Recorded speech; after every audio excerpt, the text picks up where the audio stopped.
Berikutnya kita membahas mengenai aspek perairan dan moda pasokan yang lain seperti yang saya sampaikan tadi.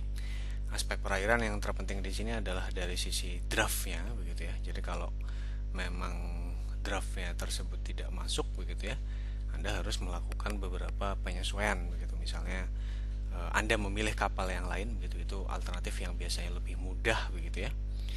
Ada juga sebetulnya kalau mau Anda dalam jangka panjang terpaksa Anda melakukan pengerukan begitu ya, meskipun dalam bidang perairan itu adalah alternatif yang sebetulnya tidak terlalu prefer begitu ya.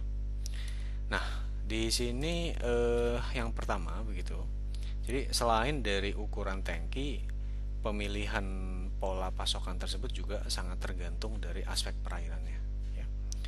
Jadi yang pertama tadi saya sampaikan ini adalah dari sisi kedalaman atau draft dari area perairan tersebut begitu ya. Jadi misalnya ini ada sungai begitu, dalamnya di sini hanya 4 meter, sementara kapal Anda di sini 5 meter. Nah, itu sudah tidak bisa masuk begitu. Meskipun kalau dalam kasus begitu ya, misalnya sungainya tersebut ini 4 meter itu adalah pada saat surut begitu, ini masih bisa masuk mungkin begitu ya dalam kondisi pasang, meskipun Anda harus diukur. Nah, untuk melihat kedalamannya tersebut begitu ya, ini salah satu peta yang bisa dipakai, tentu disebut sebagai peta batimetri begitu ya. Nah, ada juga di sini adalah masalah lebar alur dari perairan tersebut juga menjadi satu perhatian khusus begitu ya. Karena kalau ternyata dia tidak cukup begitu ya, di sini tidak bisa masuk begitu. Sehingga Anda harus menggunakan kapal yang lain, ya. Atau katakanlah kalau draftnya tidak masuk begitu tapi lebarnya cukup, mungkin Anda bisa menggunakan kapal oil barge dan seterusnya. Nah, ada beberapa tindakan yang terkait dengan draftnya tersebut. Anda bisa melakukan pengerukan gitu ya. Saya sampaikan tapi ini tidak preferable karena biayanya menjadi sangat mahal. Yang berikutnya Anda bisa memilih kapal dengan draft yang lebih pendek ya. Atau Anda melakukan proses dead freight begitu ya. Jadi Anda tidak mengisi penuh muatannya tersebut ya. Karena kan semakin eh, apa tuh namanya? Berat kapalnya tersebut kan akan semakin tenggelam begitu ya, sehingga untuk menjaga supaya tidak makin tenggelam ya, supaya tidak makin masuk, Anda lakukan drive tersebut. Nah, kalau untuk alur ya Anda milih begitu kapal yang lebarnya masih masuk sesuai dengan lebar alurnya tersebut. Nah, di sini gitu, pengerukan sendiri itu adalah fungsi dari volume yang perlu dikeruk dengan biaya satuan pengerukan. Jadi ini biasanya dalam satuan meter kubik ya. Sementara biayanya di sini adalah biaya rupiah per meter kubik. Nah, ada beberapa aspek begitu yang terkait dengan pengerukannya sendiri. Yang pertama itu kita sebut sebagai capital dredgingnya ya, atau pengerukan yang dilakukan pertama kali itu pada saat di awal sekali begitu ya. Yang berikutnya di sini Anda melakukan proses yang disebut sebagai maintenance dredging begitu ya. Jadi adalah proses di mana proses dredgingnya tersebut itu dilakukan secara berkala begitu untuk menjaga apa ya, kapabilitasnya tersebut sesuai dengan apa yang sudah Anda set tersebut gitu. Jadi maksudnya biasanya kan pengerukan itu kan terjadi karena sedimentasi gitu. Nah, sedimentasi itu bukan berarti selesai begitu pada saat Anda keruk dengan jumlah yang besar pertama kali. Nah, itu masih sangat mungkin untuk muncul lagi ya. Ya, ini di awal begitu untuk capital dredging. Sementara untuk maintenance tersebut adalah setiap tahunnya. Nah, biayanya tersebut itu berbeda-beda begitu ya, tapi kurang lebih itu berada di angka paling tidak yang saya tahu begitu ya. Itu ada di angka sekitar 100.000 rupiah sampai dengan 150.000 rupiah per meter kubik ya. Tapi tadi volume maintenance dredging dan capital dredgingnya tersebut itu lebih besar.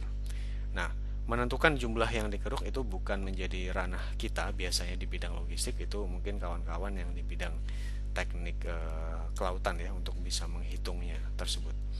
Karena perlu pemodelan sedimentasi dan segala macam gitu yang itu ada di luar ranah kita.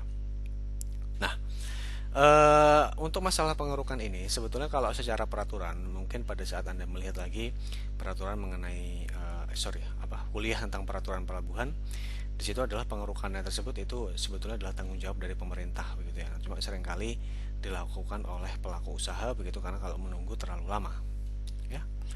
Nah, ini saya sampaikan tadi pengerukan tersebut adalah fungsi dari sedimentasi begitu ya. Jadi ini contoh di mana terjadi sedimentasi, Anda lihat begitu ya. Jadi ini diasumsikan begitu, masalah sedimentasinya tersebut terjadi secara linear ya. Terjadi secara linear, di situ Anda lihat bahwa kalau misalnya begitu ya, ini posisi yang sekarang begitu, dia akan bertambah menjadi 0,2 satuan cm begitu ya dalam 1 tahun begitu. Kemudian ini bukan 1 tahun ya, kelihatannya ini 1 kuarter begitu, satu catur bulan begitu dalam 1 tahun atau 3 bulan. 3 bulan berikutnya dia bertambah lagi 0,2 dan seterusnya, sehingga kalau kita lihat begitu ya, selama 1 tahun itu kurang lebih dia akan bertambah sekitar 1 meter per tahun begitu ya. Dan itu merupakan penambahan yang sangat signifikan begitu, karena draft kapal itu tidak sedalam itu begitu ya. Jadi anda berkurang kedalamannya 1 meter itu merupakan satu hal yang harus diperhatikan. Nah sebaliknya begitu ya, ada juga yang disebut sebagai erosi. Nah kalau erosi sebaliknya, di sini justru dia makin dalam. Nah ini ada beberapa aspek terkait dengan kelautan juga yang harus dilakukan untuk mengatasi. Tapi kalau sedimentasi, biasanya kita yang di logistik yang perlu kita tahu adalah berapa banyak yang perlu kita keruk. Nah selain itu begitu ya, ada faktor lain begitu yang di sini bisa Anda perhatikan begitu ya kalau dalam aspek perairan itu. Yang pertama adalah faktor dari sisi gelombang begitu ya, dan yang kedua adalah dari sisi arus ya. Kalau dari sisi gelombang begitu, berarti mungkin ada waktu-waktu begitu atau time window begitu ya, kapan begitu dia itu tidak bisa dilewati. Sementara kalau dari sisi arus juga sama, dari sisi cuaca juga sama. Nah penting begitu ya bagi Anda untuk tahu begitu time window-nya kapan. Contoh misalnya saya tahu begitu bahwa di jam 6 sampai 8 itu cuacanya buruk, ya sudah Anda tidak bisa sandar begitu. Nah, kalau dalam perencanaan secara agregat ya, yang nanti akan diajarkan di minggu depan pada saat simulasi, tapi ini tidak masuk begitu ya. Ini menjadi bagian dari sintesis Anda untuk bisa memodelkan masalah time window itu di simulasinya tersebut.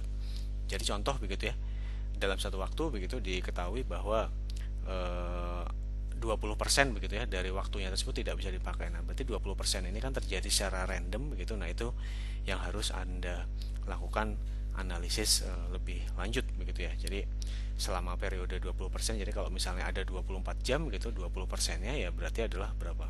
4,8 jam itu tidak bisa dipakai begitu ya. Waktunya untuk melakukan proses operasinya tersebut. Dampaknya apa? Mungkin dampaknya terhadap kapasitas dari kecepatan pompanya dan segala macam gitu ya, atau bertingnya atau apapun. Nah itu juga harus bisa Anda modelkan pada saat membuat simulasinya nanti.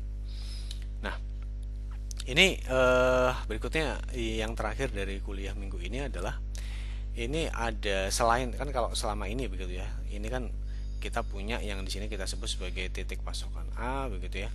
Yang di sini kemudian tadi kita punya TBBM, yang di sana itu ada dermaga. Sejauh ini kan operasinya masih dominan menggunakan kapal gitu ya. Kita sudah lihat sama-sama. Nah, tapi selain menggunakan kapal begitu ya, Anda juga bisa begitu ya, untuk operasinya tersebut dia menggunakan yang lain begitu ya. Dan ini kan tidak terbatas hanya BBM gitu ya, tapi juga moda yang lain. Anda bisa menggunakan truk begitu. Tapi tentu tergantung ya, kalau misalnya di pinggir laut saya rasa juga bukan merupakan keputusan yang bijak Anda menggunakan truk, karena mestinya akan sangat mahal gitu ya. Anda bisa menggunakan konveyor untuk barang-barang yang berupa biji, pupuk pun bisa. Saya pernah lihat itu dikirimkan dari titik, bukan dari titik pasokan sih sebetulnya, dari gudang saja, dari fasilitas tangki ke konveyor. Apakah kalau untuk jarak yang panjang bisa menggunakan konveyor? Nah saya tidak tahu kalau itu. Nah tapi kalau untuk barang-barang yang sifatnya minyak begitu, itu biasanya bisa dikirimkan menggunakan pipa ya. Nah, untuk pipa tersebut ada biaya-biayanya. Ada biaya pembebasan lahan begitu. Ya, ada tentuan harus membebaskan lahan untuk menginstall pipa tersebut. Ada biaya right of waste begitu. Jadi untuk lewat lahan tersebut ya, kalau Anda tidak mau beli ya, Anda harus membayar dalam tanda petik biaya sewa begitu. Katakanlah mau lewat di pinggirnya jalan tol ya, berarti menyewa ke yang punya jalan tol. Anda harus membangun pipa yang tersebut, biasanya satuannya itu setiap meter itu berapa US dollar begitu. Berikutnya untuk mengoperasikan setiap tahun, dan tentu juga untuk merawat pipa satu dalam periode setiap tahunnya tersebut. Ya, Saya rasa demikian yang dapat saya jelaskan mengenai kuliah di minggu ke-7 ini. Anda sudah belajar beberapa hal ya, dari mulai menentukan ukuran tangki, kemudian pola pasokan, dan juga melihat alternatif moda pasokan yang lain. Saya akhiri.